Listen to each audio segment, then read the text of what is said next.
სოფია ლორენის ქართველი რძალი. ჩემი მშობლები ვერ მოესწრნენ იმ დროს და ძალიან წუხარ, როდესაც ეს ფრაზა სიყალბედ აღარ აღიქმება. არა და ორივე მამაც და დედაც ჭკუას კარგავდნენ სოფია ლორენზე, ისევე როგორც ალბათ ამ თაობის ყველა წარმომადგენელი და შეიძლება ჩემი თაობისაც. ერთი რამ არის ძალიან საინტერესო. სოფია ლორენს ვერავინ ვერ ბაძავდა. თვლიდნენ რომ ეს არის კინოს დედოფალი, ეს არის შეიძლება ნომერი პირველი ვარსკვლავი, დასავლური კინოსი, მაგრამ ბაძავდნენ სხვებს, ბაძავდნენ კლაუდია კარდინალეს, ბაძავდნენ, რა ვიცი, მერლინ მონროს, ბრიჯიტ ბარდოს, ანუ კემეს ვარცხნილობა იყო მოდაში განსაკუთრებით თბილისელ ქალებში, ძალიან მოწონდათ მათ და ჩაცმულობაც კი ანუ კემესი, მაგრამ სოფია ლორენი არა. კიდევ ერთი რამ არის საინტერესო, რატო იხსენებდნენ ხოლმე სოფია ლორენს. იხსენებდნენ მაშინ, როდესაც ცოლსა და ქმარს შორის ასაკობრივ სხვაობაზე საუბრობდნენ.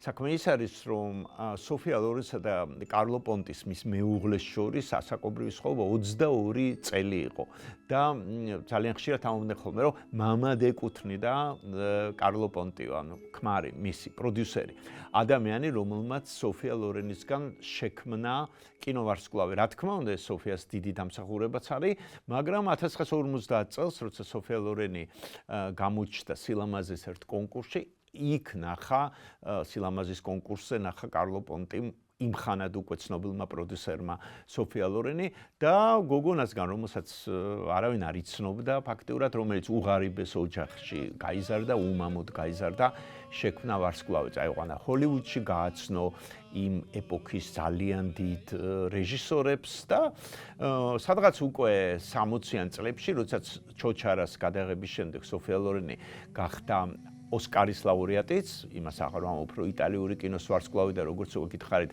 კინოს დედოფალი ყველასთვის, გაჩნდა კარლო პონტი უმცროსი.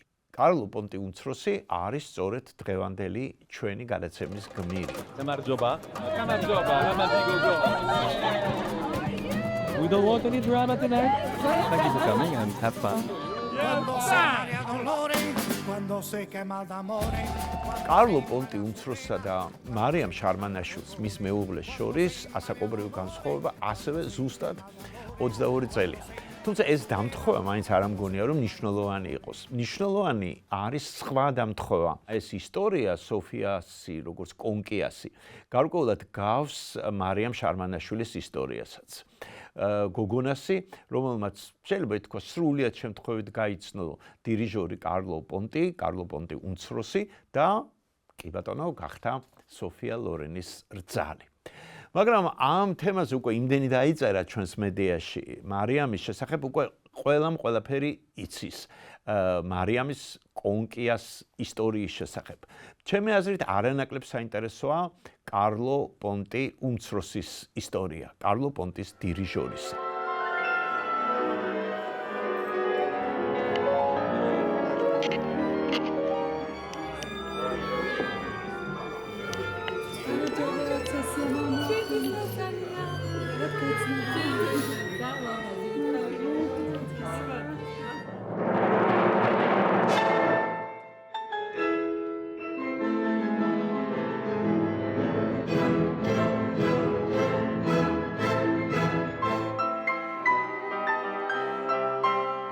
ნოემბრის ბოლოს კარლო პონტი ჩამოვიდა საქართველოში, ჩამოვიდა არა იმდენად როგორც ქართველების სიძე, ზაფხულში მან ჯვარი დაიწერა მარიამთან, არამედ ჩამოვიდა როგორც უკვე მუსიკოსი და დირიჟორი, რომელმაც ეროვნულ სიმფონიურ ორკესტრთან ერთად დაუკრა.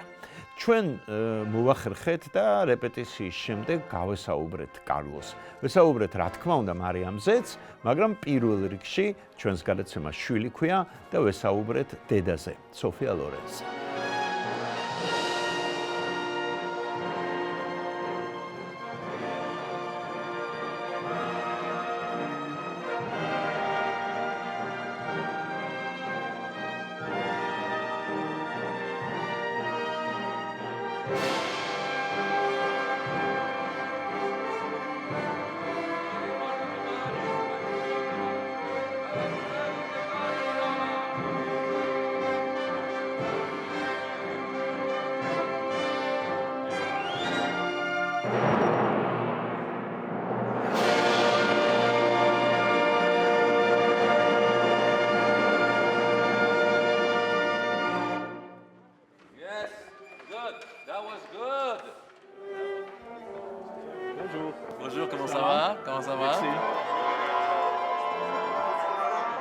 Très bien travaillé. ძალიან კარგად ვიმუშავეთ.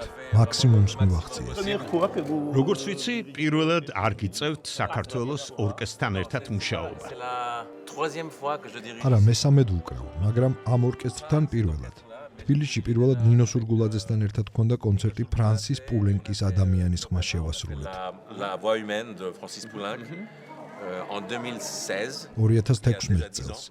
თბილისის ოპერისა და ბალეტის თეატრში. ოპერის თეატრის ორკესტრთან ერთად.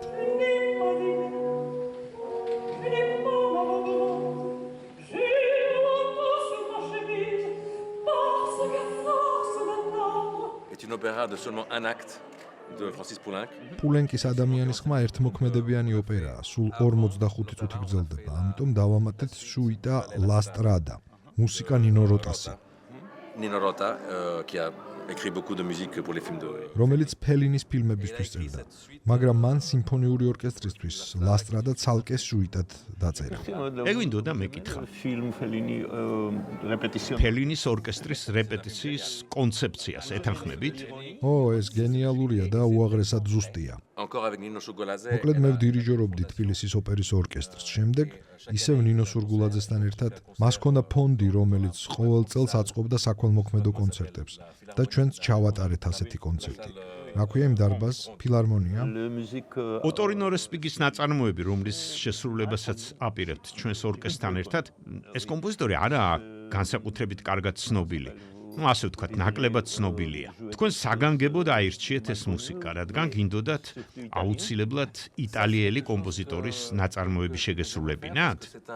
C'est un morceau tellement ეს ნაწარმოები ჩემი აზრით მართლაც გამოხატავს იტალიურ სულს. და რესპიგი მგონი ერთადერთია მე-19-20 საუკუნის იტალიურ მუსიკაში, როცა თითქმის ყველა კომპოზიტორი ოპერით იყო გატაცებული. ვივალდის და ბაროკოს ეპოქის შემდეგ ინსტრუმენტული მუსიკა ნაკლებად იყო განვითარებული. c'est en certain sens arrêté. et vous და გინდოდათ შეგესრულებინათ რამე ნაკლებად ბანალური? Quelque chose aussi qui est extrêmement რამე განსაკუთრებით მშვენიერი, რაც ასახავს ჩემი ქვეყნის, რომის სულს. რადგანაც მე იტალიელი ვარ. Je suis italien enfin. comment vous connaissez ეგ უნდა მეკითხა, როგორ ეცნობით ადამიანებს? თქვენ იტალიელი ხართ თუ შვეიცარელი? Mais j'ai un passeport français, je viens ეს ცხადზე ცხადია. მე ყოველთვის ვამბობ, რომ იტალიელი ვარ. მაქვს ფრანგული პასპორტი. ბევრგან ვარ, მესმის რომ არა ვარ ტიპიური მაგალითი, მაგრამ იტალიელის ხასიათი მაქვს. ჩემს სამშობლოდ მივიჩნევ. ვამაყობ ჩემი ქვეყნით. და რესპიგის ეს პიესა ჩემი აზრით დახვეწილი ნიმუშია, რომელიც საშუალებას გვაძლევს გამოხატო იტალიური სულის მიმართ პატივისცემა. და ღირსეულად წარმოადგინო ის. და რადგანაც მე ქართველების სიძე გავხდი და ახლა ჩვენს კავშირს ვაძლიერებთ. ჩემი აზრით რესპიგის შესრულება ეს კარგი ინიციატივაა. პირველი ნაბიჯია ქართულ-იტალიური კავშირის გასამტკიცებლად. pour cémenter les pour et vous m'avez dit თქვენ თქვით, რომ მესამედ უკრავთ აქ ქართულ ორკესტრთან ერთად. გამოდის, რომ კარგად იცნობთ აქაურობას. Ah, je connais très bien là, Georges. კი, კარგად ვიცნობ საქართველოს. უამრავი მეგობარი შევიძინე. მარიამამდე? avant moi. Avant Mariam, moins. მარიამამდე ნაკლებად, რადგან აქ დირიჟორობდი მხოლოდ. Mais après, j'étais sur Instagram, bon. მაგრამ შემდეგ, როცა ინსტაგრამის ისტორიის შემდეგ, როდესაც მარიამი გავიცანი, ამის შემდეგ მე კარგად გავიცანი აქაურობა. 5 წელი გავიდა უკვე და არაერთხელ ჩამოვედი. Connu, je suis venu en Georgie. et parlez-moi un peu მეამბეთ თქვენი სკოლის შესახებ ლოს-ანჯელესში. ვიცი, რომ უფრო მეტად ახალგაზრდა ვირტუოზებს ეხმარებით იქ. jeune C'est la Los virtuose Angeles. seulement virtuose C'est une orchestre de chambre. კი, ეს კამერული ორკესტრია, ლოს-ანჯელესის ვირტუოზები ჰქვია. ეს ორკესტრი 10 წლის წინ დავაარსე. ორკესტრი აერთიანებს პროფესიონალ მუსიკოსებს. De musiciens qui sont professionnels, donc c'est pas un orchestre de jeunes, mais notre but ეს არაა ახალგაზრდული ორკესტრი. თუმცა ჩვენი მიზანია დავეხმაროთ და მხარი დაუჭიროთ მუსიკალურ განათლებას. ლოს-ანჯელესის საჯარო განათლების ცენტრში. ადამიანებს, რომლებსაც არ აქვთ ფული მუსიკალური განათლების მისაღებად. მოკლედ ჩვენი მიზანია მხარი დაუჭიროთ განათლებას, მუსიკის საშუალებით. et donc on fait ça en deux manières. ამას ვაკეთებთ ორი ფორმით. ვეხმარებით ფინანსურად იმ მოგებიდან, რომელსაც ვიღებთ ჩვენი კონცერტებით და ვიწვევთ ახალგაზრდა ნიჭიერ სოლისტებს ჩვენთან მოღვაწეობისთვის. pourquoi vous ისე რატომ აირჩიეთ მაინც და მაინც დირიჟორის პროფესია? არა კომპოზიტორის, ამ პიანისტის მაგალითად. Mon père m'a toujours dit tu devrais faire chef d'orchestre. იმიტომ რომ მამა ჩემი სულ ჩამჩიჩინებდა, რომ სჯობდა დირიჟორი გამხდარიყავი. მე ხომ დავიწყე როგორც პიანისტმა. თუმცა კონცერტის დროს გრძნობდი, რომ ფორტეპიანო არ მეხმარებოდა. Cette adrénaline qu'il faut avoir quand თითქოს არ მაძლევდა სცენაზე საშუალებას გამომიხატა ჩემი თავი. ხოლო მაშინ, როდესაც ვდირიჟორობ, ანუ მე თვითონ არ ვუკრავ. მე ვურთიერთობ და ეს ანონიმურობა ჩემს სასარგებლოდ მოქმედებს. თავად ფაქტი, რომ არ შემიძლია წარმოვადგინო საუკეთესო მხრიდან ჩემი თავი, მაღიზიანებს. სურს გამოვხატო ის, რაც უკეთ გამომდის. ესაა და ეს. Mais le monde cinéma. გამოდის რომ კინოსამყარო დიდად არ გიზიდავთ. le monde de cinéma et je dis toujours ça კინოსამყარო სულ ამას ვამბობ. ჩემი პროფესია ენათესავება კინემატოგრაფისტის პროფესიას. cinématique. Un acteur doit მაგალითად, მსახიობმა უნდა გამოხატოს გარკვეული ემოციები. გვაურთიერთოს ამ ემოციებთან.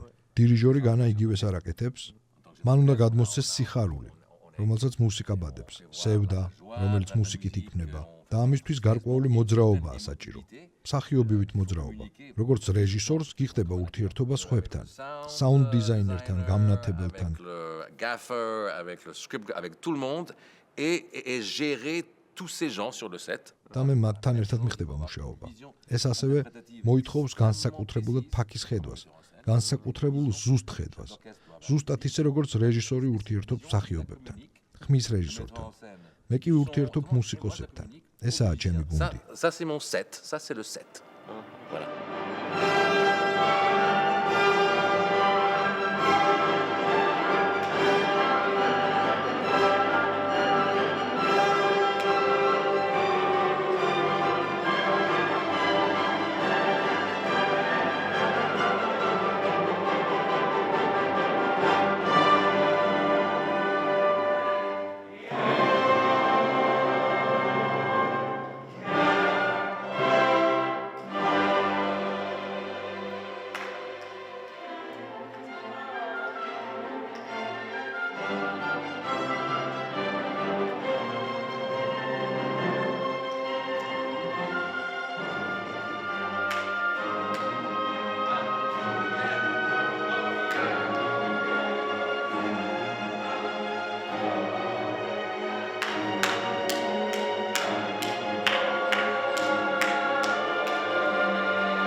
J'ai observé comment vous. გაკვირდებოდით, როგორც ეკვავდით რეპეტიციის დროს.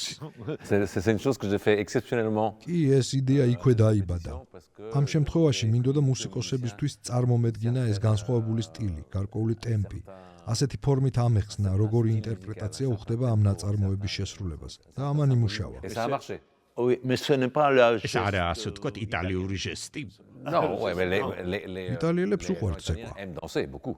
Et comment la culture italienne თქვენი manifeste? აზრით როგორ გამოიხატება იტალიური კულტურა თქვენ სტილში? La culture italienne, et ça c'est une très bonne question. La culture იტალიური italienne, c'est კულტურა, ჩემი აზრით, არის კულტურა, რომელიც ამკვიდრებს სინატიფეს, ამკვიდრებს დახვეწილობას. c'est vraiment quelque chose. და ეს მართლაც ისაა, რაც იტალიური კულტურის განსხვავებულ დარგებში გამოიხატა. Et il y a beaucoup de. სტერეოტიპებიც ბევრია, არა? Ouais, ouais. Et moi je crois que aussi. კი ასეა. და როცა ჩემი მშობლების მოღვაწეობაზე ვლაპარაკობ, სულ ხაზს უსვამ, რომ მათ გაითავისეს ყველაფერი საუკეთესო, რაც ამ კულტურას ჰქონდა. სულ ვიმეორებ, რომ ისინი იცავდნენ ამ სრულყოფილებას. ორივე მშობელი მასწავლდა თუ რამდენად მნიშვნელოვანია, რომ თავდადებული იყო შენი საქმისთვის და სრულყოფილად აკეთო ის. dédier à quelque chose et de faire son mieux. კარლო ინტერვიუში მიყვება ძალიან დეტალურად თბილისში ჩამოსვლის ისტორიას, თბილისში პირველად ჩამოსვლის ისტორიას. ესე გარდა იმისა, რომ ორკესტრმა მაშინ ეს ერთმოქმედებიანი ოპერა შეასრულა ნინო სურგულაძესთან ერთად, მან მეორე მოქმედებაში შეასრულა ნაწყვეტები ორკესტრთან ერთად, რა თქმა უნდა, ნინო როტას მიერ დაწერილი ფილმებისთვის დაწერილი მუსიკა შეასრულა. ანუ კინომუსიკა შეასრულა, ეს იყო მეორე მოქმედება, იყო კინო კინომუსიკის საღამო. და რა ვიცი, სოფია ლორენის ფილმების მუსიკას თუ გავიხსენებთ, ანუ მუსიკას რომლის ფონზე შეიძლება ასე ითქვას თამაშობდა სოფია ლორენი, დავინახავთ იმას თუ გავიხსენებთ ჯერ ამ მუსიკას, დავინახავთ რამდენი მსგავსება არის ამ შემთხვევაში ამ ორ ხაზს შორის. ანუ კინომუსიკა არის ის, რამაც გააერთიანა კარლოს შემოქმედება და სოფია ლორენის შემოქმედება.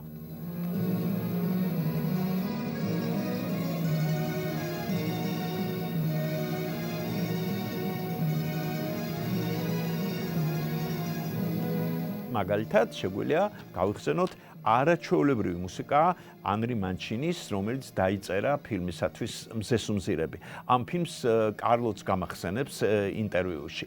ძალიან საინტერესო ისტორია აქვს ამ ფილმს, ბევრმა არ იცის, რომ სურათის აკრძალვა უნდოდა საბჭოთა ცენზურას, იმიტომ რომ რეალურად ფილმის სიუჟეტი რა არის, ხო, რომ მარჩელო მასტროიანი მიდის ომში, ანუ ემსახურება ფაშისტებს, მიდის ომში, თუმცა ცდილობდა აქამდე რომ შეერთო ცოლი, ყოლოდა ბავშვი და იქნებ ამის გამო აღარ წასულიყო ომში ფრონტზე, მაგრამ მას აგზავნიან ფრონტზე, აგზავნიან რუსეთში და ის ტყვედ ჩავარდება.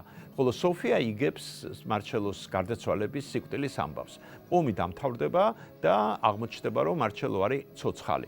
უბრალოდ მას ახლა ყავს რუსი ცოლი და რუსი ბავშვები. სოფიამ ეს არ იცის, ის ჩადის რუსეთში, სადღაც რუსულ სოფელში, იმისათვის რომ იპოვოს საყვარელი ადამიანი.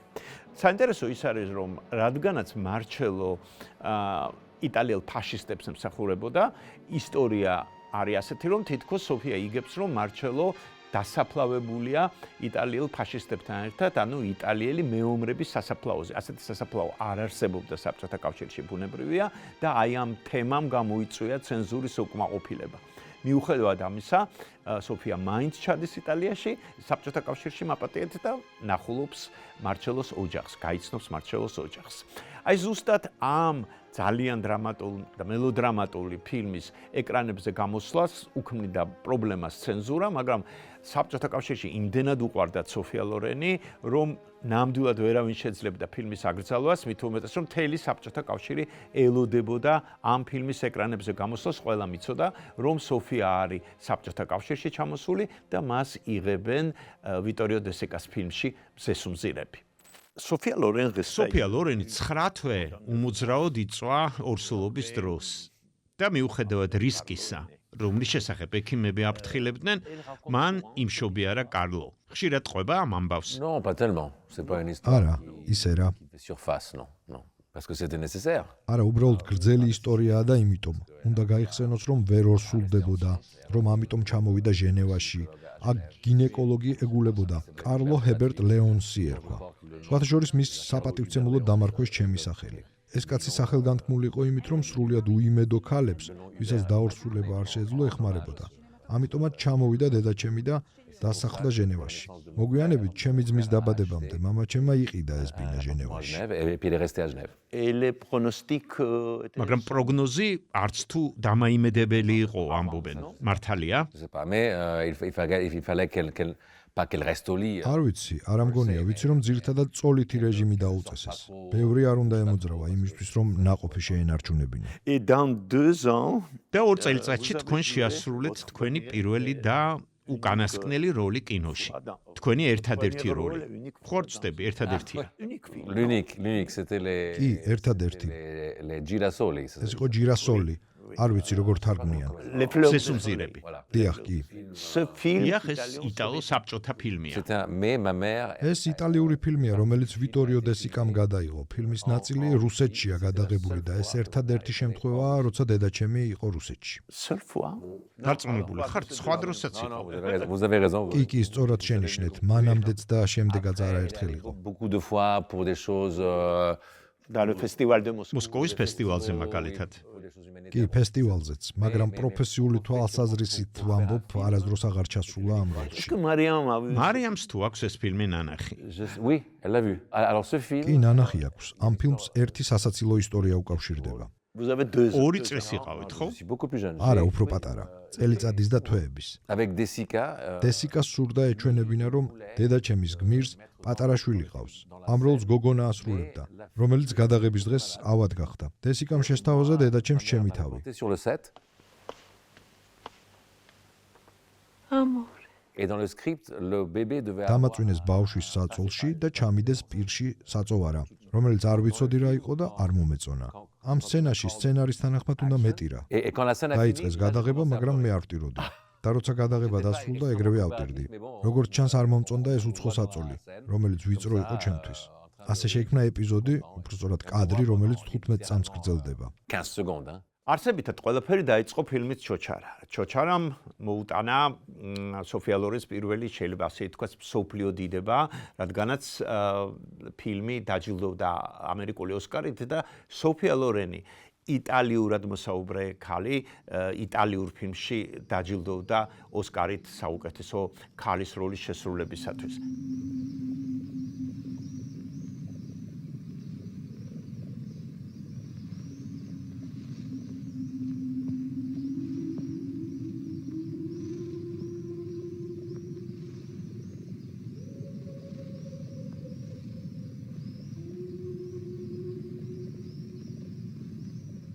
ძალიან საინტერესო ისტორია აქვს ამ ფილმს, იმიტომაც რომ თავიდან ფილმი ჩაფიქრებული იყო ასე, დედის როლი უნდა ეთამაშა ანა მანიანის, ხოლო შვილის როლი უნდა ეთამაშა სოფია ლორენს.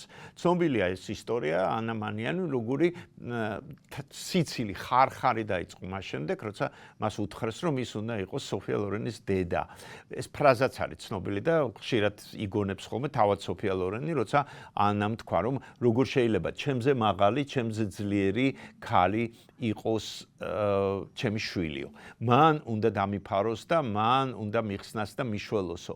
და ეს მართლაც ასე აღმოჩნდა, სიმბოლური აღმოჩნდა ანა მანიანის ეს უნარი. შეიძლება ითქვას, რომ იტალიური კინოს ნომერმა პირველმა სიმბოლომ ალბათ ანა მანიანიმ გადაულოცა გზა სოფია ლორენს უფრო ახალგაზრდას და დედოფალი იტალიური კინოსი ჩოჩარას შემდეგ სწორედ სოფია ლორენი ხდება. Quel rôle სოფიას შესრულებული როლებიდან არის როლი, რომელიც თქვენ განსაკუთრებით გიყვართ? Je pense que ჩემი აზრით მისი საუკეთესო როლი ეტორე სკოლას განსაკუთრებულ დღეშია. Chara, c'était avec Desica, c'était le rôle virtuose. ჩემი აზრით ეს ფილმი ჩოჩარაზე უკეთესიცაა. Très dramatique. ჩოჩარა ეფექტურია, ძლიერი, ძალიან დრამატული, მაგრამ ეს როლი სრულიად განსხვავებულია. აქ ყველაფერი კანის ქვეშაა, ყველაფერი მინიშნებულია. გრძნობ ძალას, ემოციის ინტენსივობას, რომელიც ამავე დროს დაფარულია. C'est vraiment là. ელემოსი მას თავად მოსწონს ეს როლი. Et elle avait კი, და მე ვფიქრობ, დედაჩემი ყველგან ლამაზია, მაგრამ მისი სილამაზე განსაკუთრებით გამოჩნდა 40 წლის ასაკში.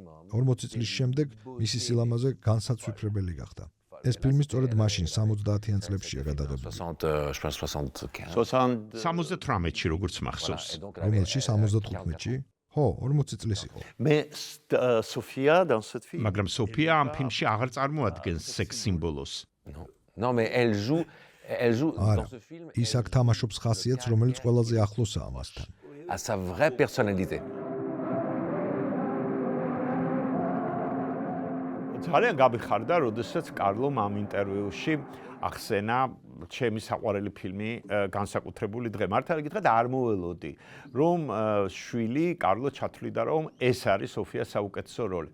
2014 წელს კანის საერთაშორისო კინოფესტივალზე სოფია ლორენი მართავს მასტერკლასს, მეც დავესწარი ამ მასტერკლასს და იქაც სხვათა შორის სოფიამ ბევრი ისაუბრა ამ ფილმზე, განსაკუთრებული დღე ეტორე სკოლას ამ ფილმზე.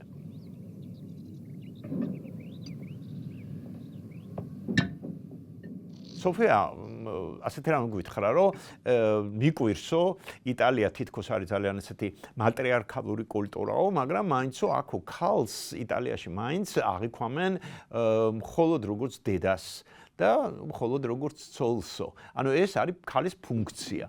და ეტორე სკოლას ფილმი იყო პირველი ფილმიო, რომელშიც რეჟისორმა დაუბრუნა ქალულობა, დაუბრუნა ქალს პიროვნულობის შეგრძნება. ამაზე არის ნამდვილად შეიძლება ითქვას, რომ ამაზეა ეს ფილმი.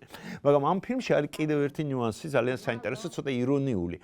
იმ ხანად ყველა შეჩვეული იყო, რომ სოფია ლორენი და მარჩელო მასტროიანი ერთად, ეს არის ძალიან მამაკაცური, თითქმის მაჩო დონ ჟუანის და უაღრესად სექსუალური ქალის ურთიერთობა და სიყვარული. ამაზე იყო გადაღებული ფილმები. აქაც არის სიყვარული, აქაც არის ძალიან დიდი გრძნობა ამ ორ ადამიანს შორის, ოღონდ მარჩელო არის გეი ფილმში, რომელსაც ფაშისტები ებრძვიან, სოფია ლორენი კი არის მრავალშვილიანი დედა, რომელსაც ქმარი ყავს ფაშისტი. ქმარი მიდის იმიტომ ქვია ფილმს განსაკუთრებული დღე ზეიმზე, ადოლფ ჰიტლერი ჩავოვიდა იტალიაში და მას მუსოლინი ხვდება, მთელი ფილმის განმავლობაში ისმის რადიო რეპორტაჟი ამ ზეიმიდან, სოფია ლორენი რჩება მარტო, ქმარს ბავშვებიც მიყავს და გაიცნობს თავის მეზობელს, რომელიც უნდა დააპატიმრონ და ეს მეზობელი გახლავთ სწორედ მარჩელო მასტროიანის გმირი. აი ეს არის ფილმი განსაკუთრებული დღე.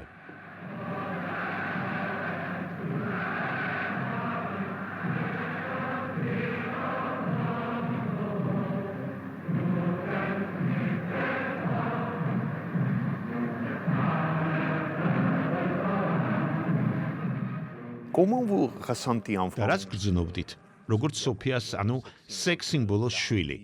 ამაყობდით, გცხვენოდათ, არ ვიცი როგორ თქვა. De la fierté. Comme sex symbole, bon, c'est une très belle femme. როგორც ამ სიმბოლოსი, ძალიან ლამაზი ქალი იყო და ეს ლამაზი ქალი დედაჩემი იყო. ვამაყობდი ცხადია დედაჩემით. და მე ყოველთვის ფიქრობდი, რომ არ არსებობს ამ სამყაროში დედაჩემზე უფრო ლამაზი ქალი. არ არსებობდა Pas ასეთი. de femme, et je dis ça de ma mère, imaginez-vous, de ma mère. Elle est tellement belle. იმდენად ლამაზია, რომ რაღაც ნეგატიურ გზნობასაც კი ბადებს, რადგან ეს სილამაზე გაჯადოვებს. ჰიპნოზის ზემოქმედების ქვეშ გაქცევს. მისთვის საკმაოდ ძნელი იყო ამ სილამაზის ატანა. რადგანაც განუწყვეტლი უხდებოდა ეფიქრა ადამიანებზე, რატომ მიყურებენ ესენი ასეთი სახით. ამიტომ ვამბობ, ასეთ როლებში იყო ასეთი ლამაზი ადვილი არ არის. რადგან ხალხს მართლა ჰიპნოზის ქვეშ აქცევდა. Parce que les gens sont vraiment hypnotisés. Parce que იმიტომაც რომ ჭკვიანია. Non, elle a tout, mais ყველაფერია, პლუს ჭკვიანი და ნიჭიერი ხოა ეს ერთი, მაგრამ ასეთი არასდროს ყოფილა სამყაროში. ქალი ასეთი ლამაზი, მორჩა, ბასტა, ასე. c'est la femme la plus belle au monde. Punto basta. Carlos Sofia, donne-vous encore de conseils? სოფია ჯერ კიდევ გაძლევთ რჩევებს და ითვალისწინებთ ამ რჩევებს. Oui, non, c'est bon. Moi, je fais une. კი, როცა ხედავს სახლში როგორ მუშაობ, პრომოუშენით ვარ დაკავებული. ეს ხომ ძალიან ჰგავს ფილმის წარმოებას. როცა ხედავს რომ მითითებებს ვაძლევ ვინმეს, ყოველთვის ცდილობს რაღაც მირჩიოს. მეუბნება რომ ფიზიკურად ყოველთვის უნდა ვიყო ადგილზე. პირდაპირ უნდა ვიყო და მეტისმეტად არ უნდა დაუხარო თავი მუსიკოსებს. მისი რჩევები ყოველთვის უაღრესად ზუსტია, უაღრესად ჭკვიანური. Parfait. Je me demande comment une femme aussi connue ხშირად მიფიქრე ამაზე. ასეთი სახელგანთქმული ქალი, როგორ ნახულობდა დროს თავისი შვილების აღსაზრდელად. Parce que ma mère a toujours été une femme. დედაჩემი ყოველთვის იყო სახალხო ქალი. ქალი, რომელიც სიღარიბეში დაიბადა. არ დაბადებულა ისეთ ბურჟუაზიულ ოჯახში. ომის დროს მისი ოჯახი ვირთხებს ჭამდა. მან იცოდა რა არის სიღარიბე და გაჭირვება. La pauvreté quand on. და არ დავიწყებია ეს. Ça, quand on vient de ça. ამის დავიწყება შეუძლებელია, ამას არასდროს ივიწყებენ. ასე რჩები ახლოს ხალხთან და მისი როლები, რომლებიც მაგალითად დესიკას ფილმებში შეასრულა. ეს იყო ქუჩის ქალების როლები. De femmes de la rue. Loro di Napoli, qui était le premier film qu'elle a fait. თავიდანვე ასე იყო, გაიხსენეთ, ნეაპოლის ოქრო. პირველი შოკი ხო აქ მისი ქუჩაში გამოსვლაა. მისი სიარული, პიცის გამოცხობა ქუჩაში.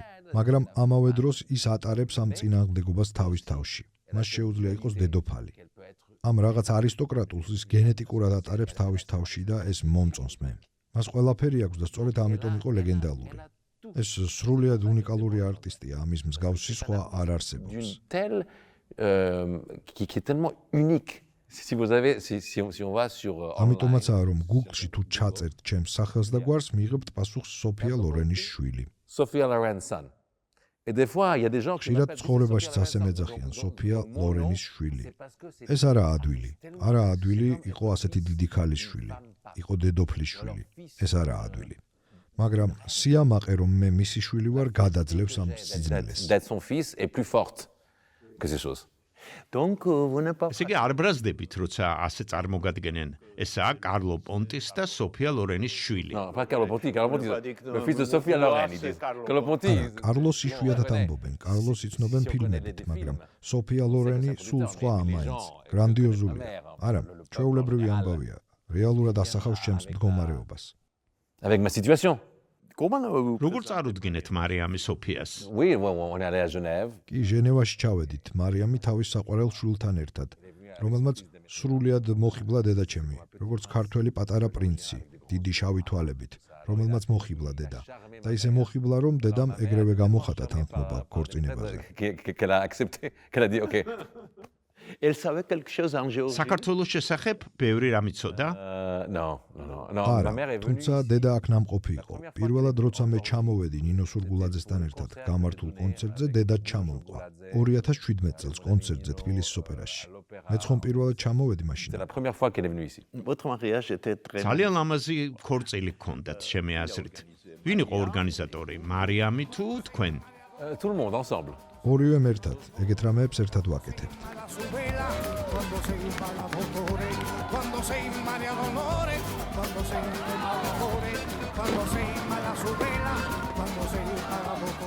Nous connaissons tous კი, les. ყველა დეტალი ვიცით თქვენი ქორწინების, მაგრამ მაინც გავბედავ და ვიქნები ცნობის მოყვარე. თქვენ მოგეწონათ მარიამი ფიზიკურად.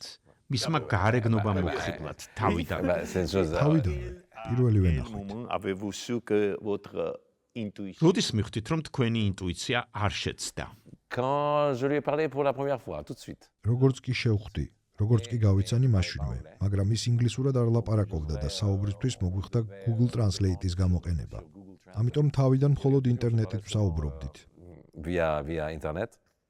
Et puis après, c'était durant le. მე ამერიკაში უნდა წავსულიყავი, მაგრამ ჯერ შვილებთან ჩავფრინდი ბუდაპეშტში. Et on s'est connus quand j'étais à Budapest avec mes enfants. Et j'étais là-bas, alors on s'est connus. ანუ Instagram-ის საშუალებით შევხვდით ერთმანეთს. მე ისევ ამერიკაში უნდა წავსულიყავი, მაგრამ ვინაიდან ფრანგული პასპორტი მქონდა, კოვიდის პირობებში მოქმედებდა სულელური კანონი ამერიკაში წამსვლელებისთვის.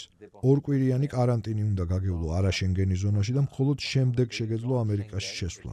იდეალური იყო ეს ჩემთვის, იანვარში ჩამოვედი საქართველოში და აქ გავიარე ორკვირიანი კარანტინი, რომლის დროსაც უკეთ გავიცანი მარიამ. Mariam, de personnes. Et votre baptême, c'est და le. თქვენი მონაცვლა მართლმადიდებლურ ეკლესიაში. ეს მარიამის ხათრით გადაწყვეტეთ თუ მართლაც სულიერ სიახლოვეს გრძნობდით ჩვენთან? Non, ça c'est pour l'amour de Mariam. Moi, je ne suis pas. უფრო მარიამის სიყვარულის გამო, მიუხედავად იმისა, რომ განსაკუთრებული რელიგიურობით არ გამოვირჩევი, მიხარია რომ ეს გავაკეთე მარიამისთვის. Ho sbagliato tante volte ormai che lo so già. იტალიელები რომ არტისტული ხალხია, ქართველებივით, გადაჭარბება რომ უყვართ, ქართველებივით, თამაში რომ აბედნიერებთ, ქართველებივით. ეს ყველამ ვიცით. მაგრამ ეს იმას არ ნიშნავს. უпростоრად ეს სწორედაც არ ნიშნავს, რომ სიყალბე სიამოვნებთ და ბუნებრიობას არაფასებენ. დღეს ხელოვანთა სამყარო ყველგან საკმაოდ ყალბია. ადამიანები ერთს ქადაგებენ, მაგრამ თავად სულ სხვანაირად ცხოვრობენ. ხანდახან მგონია, რომ ამიტომაც ვეღარ ახდენს ხელოვნება ისე ძლიერ ზემოქმედებას ადამიანზე, როგორც თუნდაც გასული საუკუნის 50-იან წლებში, როცა იტალიურ კინოში ნეორეალიზმი მეფობდა, როცა იტალიურ ფილმებში სოფია ლორენი გამოჩნდა.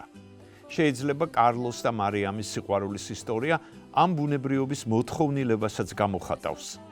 ფიქრობ, ეს ბუნებრიობა მოწონდა ჩემ მშობლების თაობას სოფიაშიც, როცა ერთმანეთს ეუბნებოდნენ ხოლმე. შენც ახლა სოფია ლორენი ხარ რა.